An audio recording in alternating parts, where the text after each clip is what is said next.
12월 13일 월요일 가정예배를 하나님 앞에 올려드리도록 하겠습니다. 다 같이 사도신경으로 신앙을 고백하겠습니다.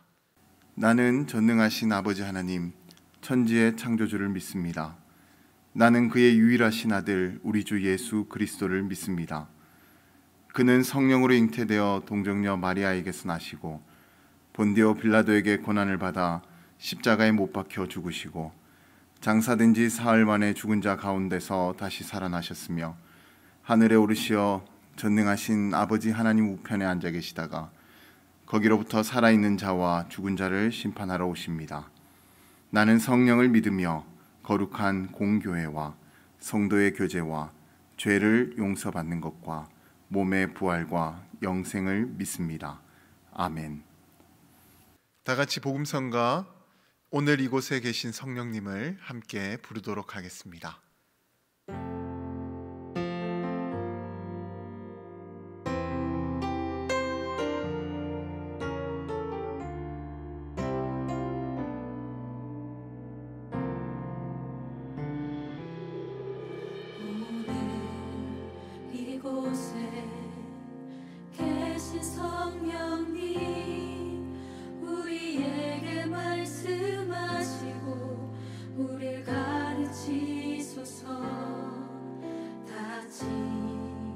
우리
오늘 우리 가정에게 허락하신 하나님의 말씀은 사사기 21장 1절의 말씀입니다.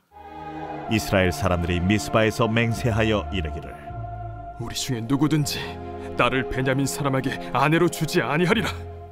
피리 부는 사나이라는 동화를 보게 되면 독일의 하멜른이라는 작은 도시에 지들이 갑자기 많이 늘어나게 되자 집안이며 가게며 거리며 온통 지들로 넘쳐나게 되었습니다. 그래서 하멜른의 시민들은 시장을 찾아가서 쥐를 없애달라고 그렇게 항의를 했지만 시장이라고 그 많은 쥐를 어떻게 할 수가 없었습니다.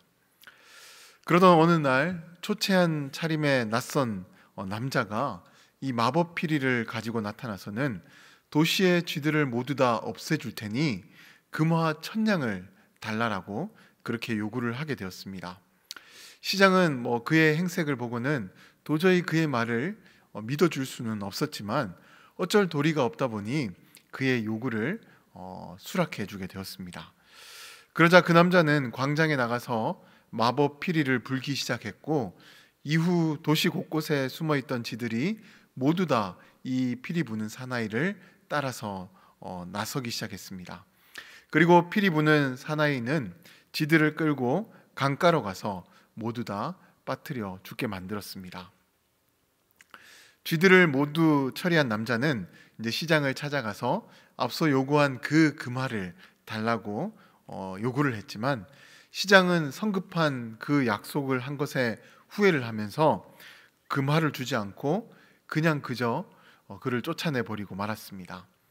그러자 피리 부는 사나이는 다시 하멜른 광장에 나타나서 피리를 불게 되었고 이번에는 도시의 아이들이 모여들기 시작을 했고 곧 그를 따라 외딴 동굴로 들어가게 되었습니다. 그리고는 이후 피리 부는 사나이와 아이들을 다시는 그 누구도 볼 수가 없게 되었다라고 합니다. 이 동화가 우리에게 주는 교훈이 있습니다. 그것은 바로 다급하다라고 해서 섣부르게 약속을 맺으면 나중에 더 큰 화를 만날 수가 있다라는 것입니다. 오늘 본문에도 이제 그와 같은 이야기를 찾아볼 수가 있는데 이스라엘의 연합군과 베냐민 지파 간에 전쟁이 일어나게 됐는데 이 전쟁은 그야말로 참혹하고도 슬픈 전쟁이었습니다. 왜냐하면 동족 간에 너무나도 잔인한 그런 사륙이 일어났기 때문에 그런 것인데 오늘 본문을 보게 되면 이스라엘 연합군은 베냐민의 도망친 600명의 군인을 제외하고는 베냐민 지파에 남아있는 모든 사람들, 남녀노소를 불구하고 모든 사람들을 다 진멸했다라고 합니다.